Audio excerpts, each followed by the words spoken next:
In this podcast, we're going to explore the emotion of love and all the other feelings associated from that, from caring to liking to compassion to kindness. And we could all use a lot more love towards ourselves and each other. If you're like me, you know your mind can be your best or your worst friend. Our mind is an amazing tool that can do incredible things, but our mind can also create problems out of nowhere. Sometimes our mind keeps recommending the same solutions to problems even when they aren't working. I see this pattern play out as individuals try to overcome their anxiety, depression, or even struggles with pornography, using approaches that make sense but aren't very helpful. This podcast will show you how real researchers and clinicians are changing the way we approach mental health and reveal helpful research-supported principles designed to help real people with real problems. My name is Dr. Cameron Staley, and welcome to the Life After Series Radio. So we're back. I wanted to bring you one last emotion in this emotion series that is really important to talk about. This may be one of the most common reasons why people are coming in for mental health counseling, because they're not experiencing enough of this emotion towards themselves or from other people. And that's the emotion of love. So there are so many associations and connotations with love. You may have really fond memories of people that you have fallen in love with in your life, or have had pets or friends or children or partners that you've loved that have always kind of been there for you. Then we've got the kind of romanticized love that you see in the movies. So let's talk about all the different variations of love and what kind of events bring this on in your life, how we interpret these feelings of love, what changes within our body, and then what the after effects are from love. And this all comes from Marsha Linehan's work in dialectical behavior therapy, which is kind of a cousin to acceptance and commitment therapy. They're both mindfulness-based approaches for addressing mental health concerns. And I've just found these skills to be extremely helpful in my own life, but also in the lives of those that I work with. So this information is organized in the emotion regulation module, where she walks through ways to enhance positive emotions in your life and to cultivate ways to kind of protect yourself from more of the negative emotions that you may experience. So let's dive into love. So some other emotions associated with love is adoration. So you can admire people that are close to you, people that you respect, people that have touched you or impacted you in some way. You might feel affection towards other people, even a sense of arousal or attraction. Caring. You might feel a lot of care towards people that need you in your life.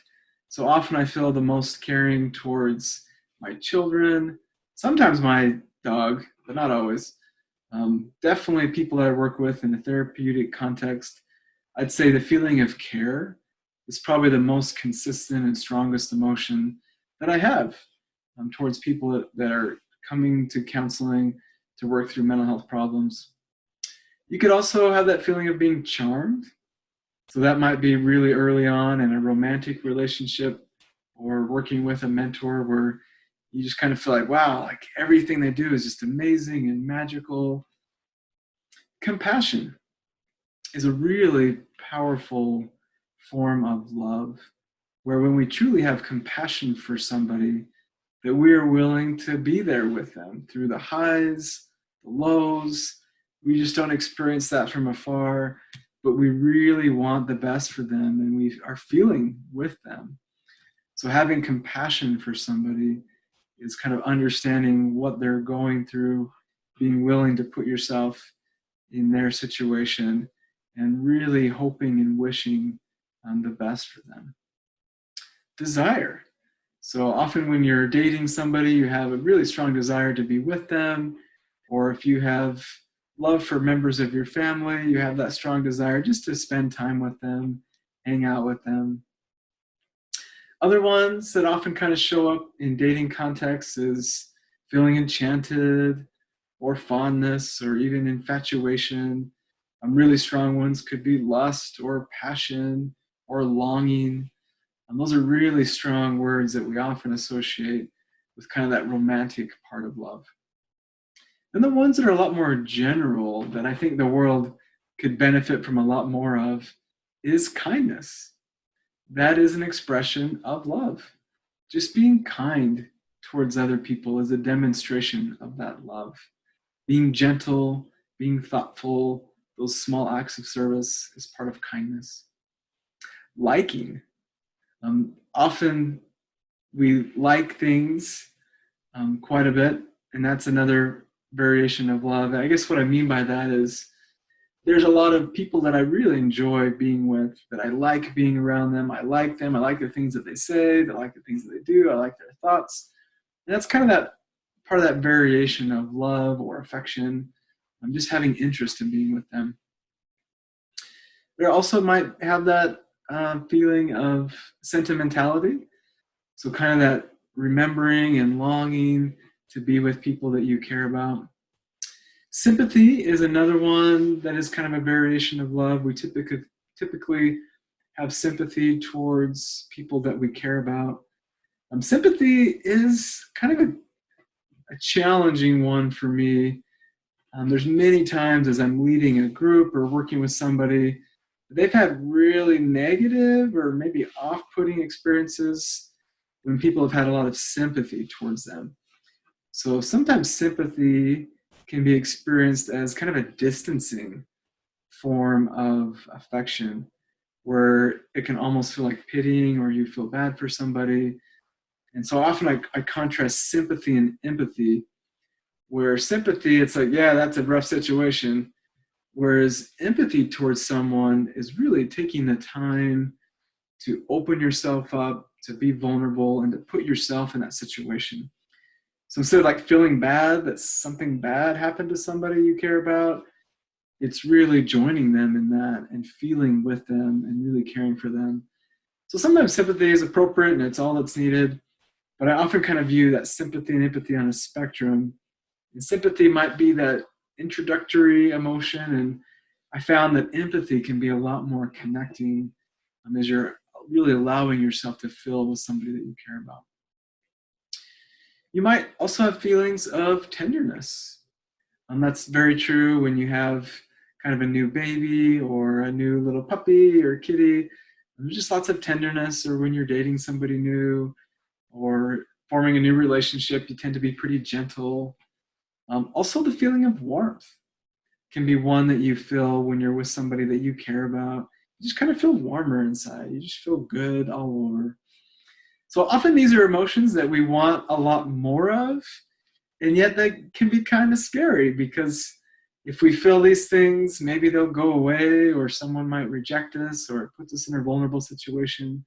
But these emotions are so fulfilling, so meaningful, and a really big part of healthy relationships in your life. So let's talk about some events that might occur around you that might prompt these feelings of love in your life. So if there's a person in your life that you care about or is good to you, if they give you something that you want or that you need or that you desire, you may have these feelings. So as my kids want to learn a new game or play a new sport or just kind of goof around, when I meet those needs, they're kind of developing those feelings of affection for their dad over time. That's why I enjoy kids a lot more than babies. I'm not able to feed babies, so babies don't love me very much. But as they get older and they recognize, like, oh, wow, dad can help me with my homework. Dad can take me to a friend's house. Dad really enjoys board games and sometimes lets me win. And they start to develop those feelings of affection for you. Or it could be somebody that does something that you need or that you want. So I've got a partner who's really great at serving me and being thoughtful. So every morning I wake up getting ready for work, and my colleagues kind of give me a hard time about this. But she's always thoughtful about, what are you going to eat for lunch? And many times she's kind of putting together leftovers, or making a sandwich. And these are things that I could do for myself. But it's something that she enjoys doing. It's kind of how she shows affection for other people. When anybody gets a new baby or there's a celebration, she's often bringing them meals or treats. Feeding other people is kind of how she shows people that she loves them. So that's something that I enjoy, that I feel love from when I've got a lunch. It's not a huge thing, but it's a really meaningful and consistent way to show that love towards other people. It also might be something that a person does for you that you find really valuable or that you admire. Another thing that prompts feelings of love is being attracted to somebody or doing really fun things or just enjoying shared activities. Um, so I have been able to do this recently with kind of quarantining and social distancing. But I have a group of friends that I play basketball with in the morning, and I care about them. They're my friends. I've got affection for them. We really enjoy each other. We like each other. We help each other when we need to do yard work or there's repairs. And so just doing some fun things with people helps you cultivate those feelings of affection. Also, just spending a lot of time with people can bring out those feelings of love. And that's often why we have a lot of love for our family members. This could be siblings or parents or aunts and uncles or cousins that we just kind of grew up with. We went on trips together or we mourn the loss of other people together. We've just gone through events and there's just lots of memories. So often we have those feelings of affection or longing because we've just spent a lot of time with them. These could be neighbors that you've lived next to for many, many years, or friends that you've had since childhood, or old college buddies. So really just anybody you spent a lot of time with. These could also even be characters from a book that you enjoyed as a kid, or characters from a favorite show. You just spent a lot of time with them. They've gotten you through some lonely times or some challenging times. And even though they may be fictitious characters, you might find yourself having a sense of caring or infatuation or really liking these individuals. And you may follow them on social media or those kind of things. You just spend a lot of time with them. It could also be that you've shared a special experience with somebody. So I know that I've often feel that emotion as I work with people in a counseling context where there's not, definitely not a webcam like this. There's no spectators. Nobody's talking about this. It's really just a special experience where people are sharing challenging times they've gone through and they're getting support from me. We're working on skills to help them cope with loss or anxiety. And those are things that are very meaningful for me. So often those feelings can emerge. Also, serving other people. So that's one of my favorite things to do when somebody moves into the neighborhood is helping them move in. And I found that even years later, they remember those events. I remember the people that have helped me move in. And we developed a friendship pretty early on because we were involved in that special event, that we were just moving in or building a home or putting in our lawn or planting some trees. So those things can be really meaningful. It could also be celebrating the birth of somebody or marriage or graduation. Any of those milestones can really help solidify those relationships and cultivate those feelings of love. Also, there's some people that you just have really good communication with. So you might have similar ideas or similar pacing, or they're really funny. You just really enjoy talking with them. They're not defensive. They're not self-centered. It's just really easy to talk with them. So finding people with good communication that you kind of click with can really help kind of develop those feelings of affection or caring or compassion or warmth or empathy towards those people in your life. Then we also have interpretations of a lot of these events that bring out these feelings of love. So if you believe that the people around you really do love you, that they need you, that they appreciate you, that they care about you, that's going to bring out those feelings of love. On the flip side, if you believe that people don't care about you, they don't want you around, that's really going to diminish those feelings of affection. So really believing and trusting that people do care. They want you, they need you in your life. Their life is better because you're in it. Can help you have more of those feelings of love toward yourself, but also towards other people. It also might be just kind of thinking that someone else is physically attractive, or believing that their personality is wonderful or appealing or interesting, or that someone that you can just count on them, that they're always going to be there for you, that they're reliable, that they're safe. So having that kind of those beliefs often come from pretty positive experiences with those individuals in your life. But holding those beliefs can go a really long way in cultivating those feelings of love. Then there's also biological changes that come from this really powerful emotion of love. So you may have lots of energy, feeling excited. You may notice your heart race or feel really confident. You might feel invulnerable, really happy, joyful. And I can think about the times I was dating my wife many, many years ago. It felt amazing to have some like, wow, this is somebody that really cares about me, that we're going to start our life together. This is going to be amazing. Incredible feelings. And then over the years, those emotions tend to deepen and intensify as you've had children together or gone through moves or career changes or major life decisions and losses. And that person has been there consistently for you. Or if there have been kind of mishaps or conflicts, you've been able to navigate them, grow from them, that those feelings of trust and security and warmth can enhance and grow over time as you've had those positive experiences. Also, when you're feeling kind of loved or cared for, you might feel really relaxed, really calm, feel really safe. You might also find that you want the best for somebody else, or you give things to them. You give them a copy of your favorite book, or your favorite gardening tools, or share some plants with them, that you share meals with them. You may choose to spend time with them, go on vacations together, play sports together, form a book club. You may also want to spend your life with this person. And that's what I chose to do many years ago. My partner is my best friend. So choosing to spend your life with them is another thing that we want to do that comes out of that emotion of love. You might want to be physically close to somebody. That might be holding hands or being intimate or hugging or sitting next to them. And it's not always physical closeness, it also may be emotional closeness. You may want to share things about how you're doing, your hopes and dreams, your wishes, things you're struggling with, just to kind of be more emotionally close with people in your life. You might want to share your feelings, talk about what they're feeling. Those are all some of the changes that we want. So there's lots of feelings that we experience, but also there's a lot of wants that come that can feel like kind of those physical urges. And then we express love in many ways. You may say the words, I love you.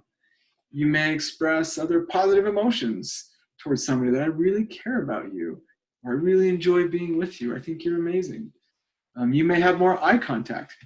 You may kind of have your eyes meet across the room and kind of share that moment. You may be closer.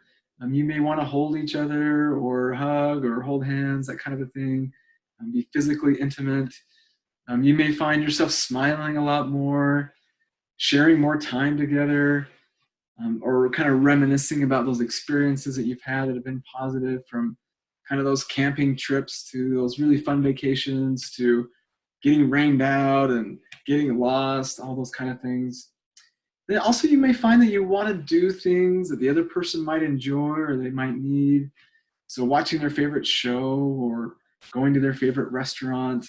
I'm really just doing things for them because you love them, you care about them. Then there are many after effects from the emotion of love. You may kind of filter out some of the negative qualities and kind of focus on more of the positive side of that individual. This is something my partner asks me every once in a while, is like, if you could diagnose me, what mental health conditions would you have, or what kind of issues you see in my personality? And honestly, my mind's pretty blank. We've been together for a really long time, and I think my partner's wonderful. She's everything that I would have wanted. I think that love is part of that. She probably has some quirks and some challenges and some things that show up. But honestly, when I think about her, she's wonderful. So that's partly the after effects of love, is kind of seeing that positive side of them. You may feel kind of forgetful or distracted, kind of in that daydreamy state. With people that you love, you might feel a lot more open with them or trust them. You may feel more alive or even capable. You may remember other people that you've loved or that have loved you. So love loves itself. It's going to keep thinking of situations and people or experiences to keep that emotion alive. You may think of other positive events that you have, or you might have some of those more internal experiences where you feel more confident or capable or wonderful or believing in yourself, that you can accomplish amazing things. So that feeling of love can be really motivating. It can really promote connection and enhance relationships. And what I found is often people are a lot better at expressing and showing love towards others, and it can be a lot more challenging to express and feel that love towards yourself. So I'm someone who enjoys reading ancient scripture, and I get a lot of meaning out of reading the Bible. And one of my favorite teachings in the New Testament from Christ is he tried to simplify what are all the commandments. And he said to love God, and love your neighbor as yourself. So I think about those as three things. And often a lot of people are pretty good at loving God or loving people around them, but they struggle with that as yourself one. And I think about that that's key. And maybe a lot of it comes back to that we may be better able to serve and love other people, or connect with kind of a higher power if we have more of that affection for ourselves. So I think about all those words associated with love, and I would invite you to think about ways that you could cultivate that more towards yourself. How could you think about things about your accomplishments or your traits, or things you've done in your life that you could adore, or some things you could have affection for, or parts of you that you could have compassion over? And those could be really tough times that you've gone through, or mistakes that you've made, or really challenging times, or things that you don't like about yourself. And how could you develop more compassion for those moments? How could you enjoy time with yourself? Develop a sense of fondness for yourself. Another really big one would be being kinder to yourself. So if you say something that is kind of silly or not very helpful, or you try to tell a joke and it doesn't go over very well, how could you be a little bit more kind to yourself? Recognize that your intentions were probably good, that communication can be challenging, nobody's perfect, it's okay to make mistakes.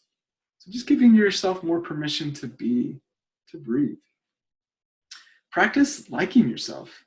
List the things that you like about yourself, or the things you've done, the kind of person you are towards other people.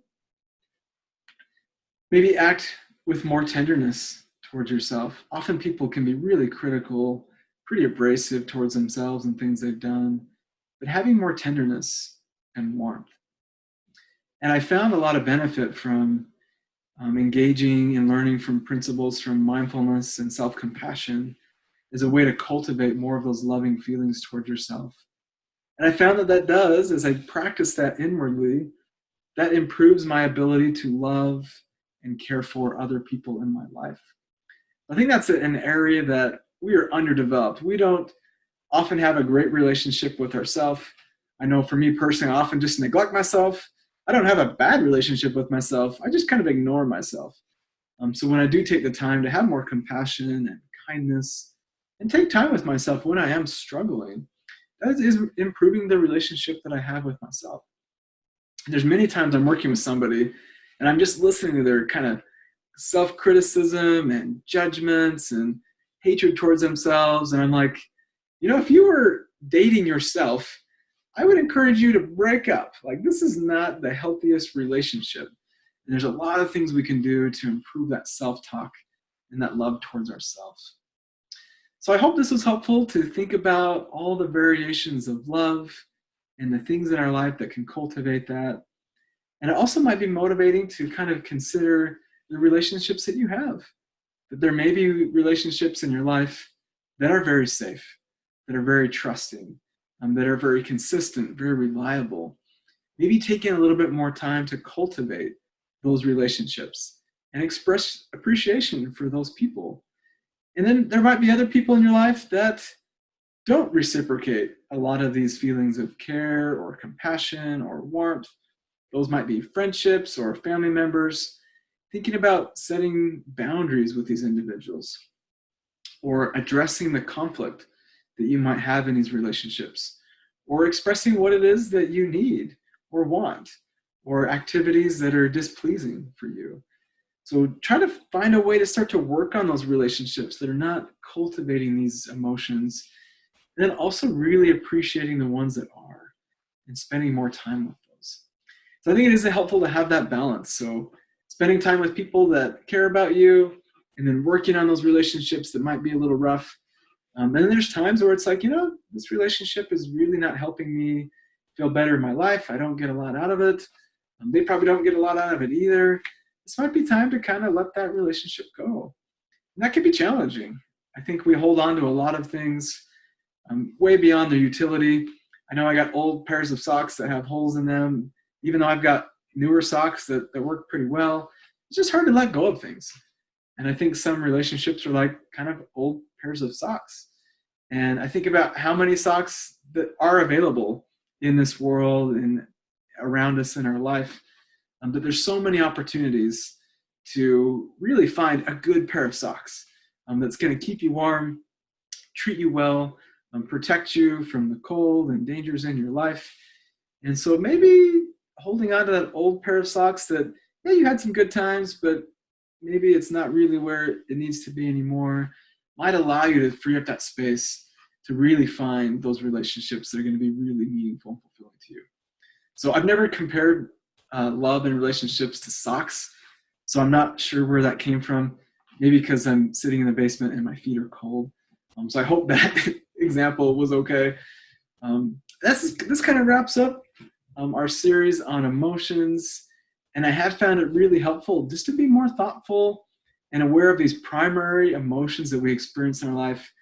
And we probably experience these primary emotions on a daily basis. And yet we may not be that aware of them. And the more we are aware of these emotions, the more we can share them with other people and recognize things that are promoting more of these positive emotions in our life, and being able to find ways to kind of set boundaries with these events or thoughts that we have that bring up more of these negative emotions in our life. So I hope that you got a lot out of this. Even just walking myself through these emotions and spending more time was really helpful for myself. So I hope you enjoy it. We're all in this together. Take care, everyone. Hey, thanks for listening. Please remember to rate and subscribe. I know you might be facing some issues in your life or know someone who is. Issues like anxiety, challenges in dealing with emotions, or other compulsive behaviors like unwanted pornography. And I know it's tough to talk to people about problems.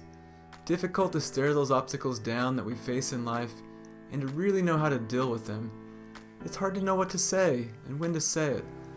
And then when that moment you finally reach out to family and friends happens, sometimes it falls flat. I haven't found many programs teaching effective strategies like mindfulness, how to improve relationships, and ways to address unwanted pornography viewing through research-supported principles. So whether you simply want to help with a problem like unwanted pornography, difficulty responding to emotions, or just want to understand the world of someone struggling with porn a little better, head over to lifeafterpornography.com and get in on the next training. There you'll learn the exact same strategies individuals addicted to pornography used to transform their lives by implementing principles from evidence-based treatment shown effective in research for reducing unwanted pornography viewing. You'll learn the secrets, the myths, the enemies to recovery, and the LAP framework for dealing with unwanted porn viewing that we call WAVE. If that's something that interests you, click the link in the description or just head over to lifeafterpornography.com. I'm Dr. Cameron Staley. See you on the inside.